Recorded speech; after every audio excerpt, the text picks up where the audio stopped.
আমাৰ আজি 20টামান কাৰ্যসূচী আছে। আপোনাৰ 10টামান অংগনবাদী কেন্দ্ৰ, মুখ্যমন্ত্ৰী যিটো সপোনৰ অংগনবাদী কেন্দ্ৰ, 25 লাখ টকীয়া মডেল অংগনবাদী কেন্দ্ৰ খুব সুন্দৰভাৱে নিৰ্মাণ কৰি শেষ হৈছে। আজি আমি গৈছোঁ, ছাত্ৰ ছাত্ৰীখিনিয়ে কণ শিশুৱে বহুত ভাল পাইছে। সঁচাকৈ চাবলৈ গ'লে প্ৰাইভেট স্কুলবোৰতকৈও বহুত উন্নত আমাৰ এতিয়া অংগনবাদী, 25 লাখ টকীয়া অংগনবাদী। আৰু শিশুসকলে বহুত ফূৰ্তিৰে আহিছে। আৰু এনেকৈ যদি হয়, মাকৰ কোলাৰ পৰা ওলাই শিশুসকলে স্কুল অনুষ্ঠান আহিবলৈ মন কৰিব, প্লে স্কুল বুলি ইংৰাজীত কওঁ। তো এইটো কৰিলোঁ। আৰু আজি মেডিকেল, আমাৰ গালিপথাৰ মেডিকেলটো আছিলে, সেইটো আমি সম্পূৰ্ণ হ'ল, সেইটো নিৰ্মাণ কাৰ্য শেষ হ'ল। সেইটোও চাবলগীয়া, নাৰ্ছ ডক্টৰ থাকি লৈ পেচেণ্টক চাব পৰাকৈ G+1 এনেকৈ। তাৰপাছতে আজি বড়ো মিডিয়ামৰ এটা মডেল স্কুল, 4.5 কোটি টকীয়া বড়ো মিডিয়ামৰ মডেল স্কুল, LP স্কুল, একেবাৰে থাকি মেলি ধুনীয়াকৈ পঢ়িব পৰাকৈ চিমেণ্ট চাপৰিত আজি আমি কৰিলোঁ। এপছুৰ অফিচৰ আমি ৰিন'ভেশ্যনৰ কাৰণে পইচা দিছিলোঁ, এইবোৰ কৰিলোঁ। আৰু এনেকৈ আমাৰ ইয়াত কালিত তাত তাৰমানে এটা আমাৰ এটা ইণ্ডাষ্ট্ৰিয়েল ট্ৰেইনিং চেণ্টাৰ এটা অধৰকৈ নিৰ্মিত হৈ আছিলে, সেইটো 2.5 কোটি টকাতকৈও অধিক পইচা আমি আকৌ পুনৰ চেংচন কৰাই মেলি সেইটো আমি নিৰ্মাণ কাৰ্য শেষ কৰাৰ কাৰণে আজি পুনৰ আকৌ কাম আৰম্ভ কৰালোঁ।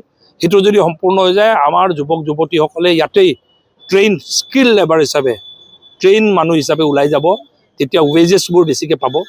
আমি ট্ৰেইন উঠি অহা প্ৰজন্মক ট্ৰেইন দি এতিয়া ইণ্ডাষ্ট্ৰীবোৰ আহিব, ইণ্ডাষ্ট্ৰীবোৰৰ সুযোগ ল'ব পৰাকৈ সেই চেণ্টাৰটো 2.5 কোটি টকা এডিশ্যনেল দিয়া হৈছে। তাৰ কাৰণে ডক্টৰ ৰণোজ পেগু ডাঙৰীয়াক ধন্যবাদ জ্ঞাপন কৰিছোঁ, শিক্ষামন্ত্ৰী ডাঙৰীয়াক। তাৰপাছত পবিত্ৰ মাৰ্ঘেৰিটা ডাঙৰীয়াই এই অডিটৰিয়ামটো আপোনাৰ 50 লাখ টকা দি অডিটৰিয়ামটো আমাক চেংচন দিছিলে। তেখেতে বিশেষ ব্যস্ততাৰ কাৰণে আহিব নোৱাৰিলে, আমি এইকাৰণে আজি আনুষ্ঠানিকভাৱে এইটো উদ্বোধন কৰি দিছোঁ, অ'পেন অডিটৰিয়ামটো। আৰু মিচিং অট'নমাছ কাউন্সিলে ইয়াৰ লেণ্ডস্কেপিং ডেভেলপমেণ্টৰ কাৰণে যিটো টকা দিছিলে খুব সুন্দৰভাৱে, নহ'লে আগত সদায় এটা লেতেৰা অৱস্থাত বোকা পানী হৈ থাকে, এইটো এটা পেপাৰ্ছ ব্লক গোটেইখিনি কেম্পাছ ডেভেলপমেণ্টৰ কাৰণে দিছিলে। এইটো আজি আমি আনুষ্ঠানিকভাৱে উদ্বোধন কৰিছোঁ। আৰু তাৰপাছত আমি ইয়াৰ পৰা গৈ মেলি আমাৰ মথাউৰি, আমাৰ চিলে মথাউৰি 7.5 কোটি টকা চেংচন হৈছিলে, তাৰ কাম শুভাৰম্ভণি আজি কৰাই দিম। যে লেণ্ড ক্লিয়াৰেঞ্চটো হৈ গ'ল, সেইকাৰণে আমি কামবোৰ ভালকৈ কাম কৰাম। তাৰপাছতে ইৰিগেশ্যনৰ ডাঙৰ প্ৰজেক্ট এটা আছে, 2.5 কোটি টকীয়া 2 কোটিৰ প্ৰজেক্ট এটা আছে, সেইটোৰো কাম আজি আৰম্ভ কৰাম। এনেকৈ সকলো দিশত উন্নয়নৰ কাম কাজবোৰ চবফালে চলি আছে। আৰু বৰঞ্চ আমিহে যিমান উন্নয়নৰ কাম কাজ আমি পাইছোঁ, আমিহে এতিয়া চাবলৈ গ'লে যিটো তীব্ৰ গতিত কাম চলি আছে, আমিহে সমান মাৰিবলৈ আমাৰো চবৰে কষ্ট হৈছে। কষ্ট হ'লেও ৰাইজৰ উন্নয়ন হৈছে, ভাল লাগিছে। তাৰপাছত জোনাই অঞ্চলৰ কাৰণে, বিশেষকৈ কণ ল'ৰা ছোৱালীৰ কাৰণে আমাৰ চিলড্ৰেন পাৰ্ক এটা আছিলে, সেইটো খুব বেয়া অৱস্থাত আছিলে। তাতো আমি MLA ফাণ্ডৰ পৰা পইচা দি মেলি চিলড্ৰেন পাৰ্কটো আকৌ ধুনীয়াকৈ বনোৱাৰ আমি সামগ্ৰী দিলোঁ। আৰু এটা ৰেছপন্স পাইছোঁ, ইনগ্ৰেশ্যন নোহোৱাৰ আগতেই ল'ৰা ছোৱালীখিনি যে ৰেছপন্স পাইছোঁ। মই তাত 2-3বাৰ গৈছিলোঁ, মাক দেউতাকে বহুত প্ৰশংসা কৰিছে, ছাৰ এইটো বহুত ভাল কাম হৈছে। যে ল'ৰা ছোৱালীবোৰৰ ইয়াত যেতিয়া থাকে 3-4 ঘণ্টা, 5 ঘণ্টা থাকে, ঘৰ যাবলৈ মন নকৰে। আৰু মোবাইল নাচায়, চবতকৈ ডাঙৰ কথা এইটো, মোবাইলৰ পৰা আঁতৰি থাকে। এইটো মই এটা বস্তু চালোঁ যে ইয়াৰ পৰা ময়ো এটা শিক্ষা লৈছোঁ যে এই পাৰ্কটো আৰু ধুনীয়া কৰিম।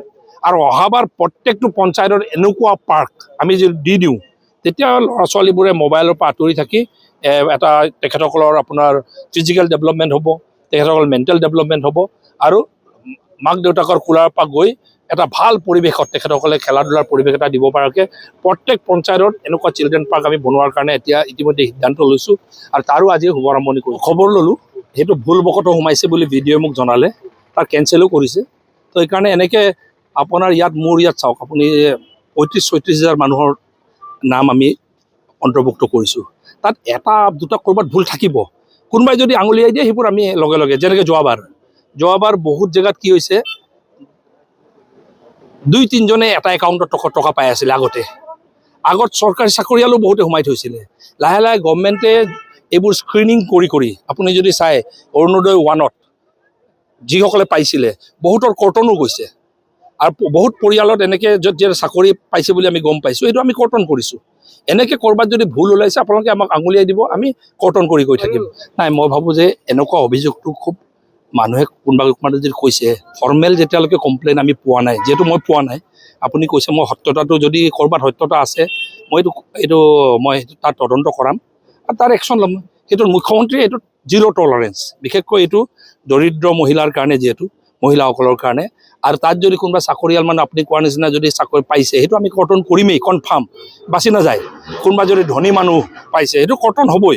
আপুনি এবাৰ পালে বুলি আকৌ এইটো পাই থাকিব বুলি নাভাবিব। যেনেকৈ যোৱাবাৰ প্ৰথমবাৰত মইতো এইটো কম, বহুত ডুপ্লিকেচিও আছিলে, এইবোৰ চব কৰ্তন কৰাইছে, স্ক্ৰিনিংবোৰ হৈ আছে। এইকাৰণে বৃহৎ 40 লাখ মহিলাক এইটোত অন্তৰ্ভুক্ত কৰাইছে। তাত এটা দুটা এনেকুৱা ওলাব, আমি আপোনালোকে আঙুলিয়াই দিব, খুব ভাল কাম কৰিছে যোনে আঙুলিয়াই দিছে। আমি এইটো কৰ্তন কৰি গৈ আছোঁ। মই ইতিমধ্যে গম পাইছোঁ, বিডিঅ' যেতিয়া লগে লগে খবৰ পাইছে, লগে লগে বিডিঅ' কৰ্তন কৰিছে বুলি খবৰ পাইছে। সেইকাৰণে কৈছোঁ, তাৰ তদন্ত কৰিম, তাৰ সত্যতা কি আছে। যদি আমাক এনেকৈ লিখিত আবেদন পাওঁ, সত্যতা পাওঁ, আমি এইটো একশ্যন ল'ম। সম্ভৱতঃ আজি অধিৱেশনৰ তাৰিখ হ'ব আৰু আপোনালোকৰ চৰকাৰ টিমতে অংক কৰিব, ৰাজ্যক কি আহ্বান জনাব? মই এইটোৱে ক'ম ৰাইজক যে উন্নয়নৰ যিটো যোৱা 5 বছৰ হৈছে মুখ্যমন্ত্ৰী ডাঙৰীয়াৰ নেতৃত্বত, ডক্টৰ হিমন্ত বিশ্ব শৰ্মা ডাঙৰীয়া বিজেপি NDA চৰকাৰৰ নেতৃত্বত, আৰু মোদীজীৰ, প্ৰধানমন্ত্ৰী মোদীজীৰ আশীৰ্বাদত যিটো অসমত হৈ আছে, চবেই চকুত পৰাকৈ উন্নয়ন হৈছে, কোনো অস্বীকাৰ কৰিব নোৱাৰে। তাৰ উপৰঞ্চি দৰিদ্ৰতা নিৰ্মূলৰ কাৰণে আৰু দুখীয়া মানুহক সহায় কৰাৰ কাৰণে যিটো মেচিভ ছ'চিয়েল ছিকিউৰিটি স্কিম লোৱা হৈছে, কোনো ৰাজ্যত এনেকুৱা স্কিম নাই। বৰঞ্চ আজি অসম মডেল হৈ পৰিছে। অৰুণোদয় হওক, উদ্যমিতাই হওক, আৰু উঠি অহা যুৱচামক 1 লাখ যুৱচামক 2 লাখকৈ দিয়াই হওক, সহায় সাহাৰ্য উদ্যোগ পতাৰ কাৰণে, সৰু সৰু উদ্যোগ, মাইক্ৰ' উদ্যোগ কৰাৰ কাৰণে।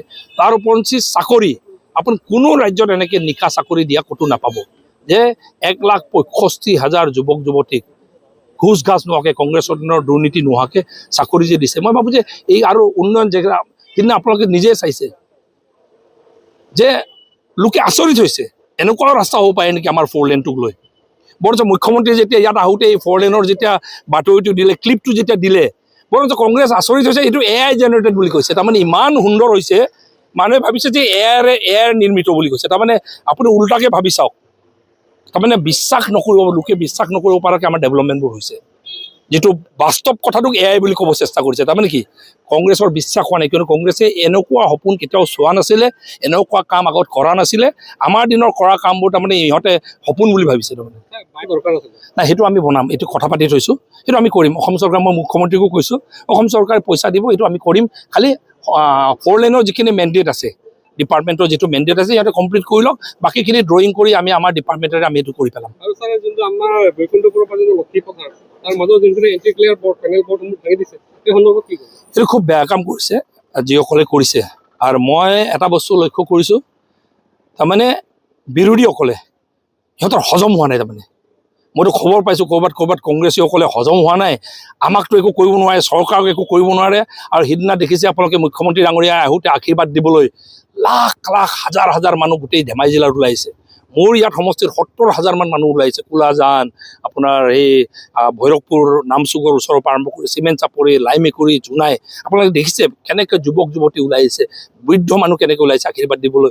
এইবোৰক লৈ হিংসা কৰি আৰু উন্নয়নটো চাব নোৱাৰি, ক'ৰবাত এটা দুটা এণ্টি ক্লিয়াৰ ভাঙিলে উন্নয়ন ৰখাব নোৱাৰে। তাৰমানে হয়, এতিয়া কংগ্ৰেছৰ যিটো অৱস্থা, কোনো খিলঞ্জীয়া মানুহক ভাল পোৱা আৰু খিলঞ্জীয়া মানুহ, অসমীয়া মানুহ হিচাপে যাৰ আত্মসন্মান আছে, কংগ্ৰেছত থাকিব নোৱাৰে।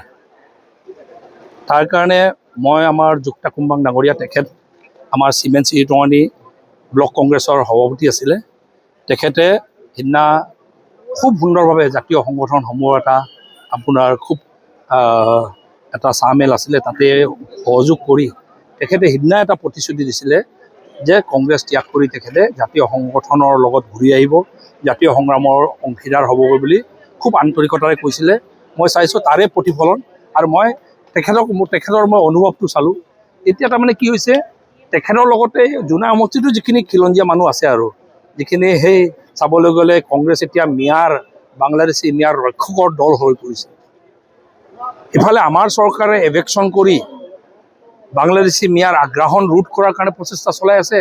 কাজিৰঙাৰ পৰা এভেকশ্যন কৰিছে, আমাৰ ট্ৰাইবেল বেল্ট এণ্ড ব্লক এৰিয়াৰ পৰা এভেকশ্যন কৰিছে, কৌব চাপৰি আমাৰ ফৰেষ্টৰ পৰা এভেকশ্যন কৰিছে, বটদ্ৰৱা থানৰ পৰা এভেকশ্যন কৰি সুন্দৰভাৱে একদম পৃথিৱীয়ে মোহিত হ'ব পৰাকৈ বটদ্ৰৱা বান্ধটো পুনৰ নিৰ্মাণ কৰিছে।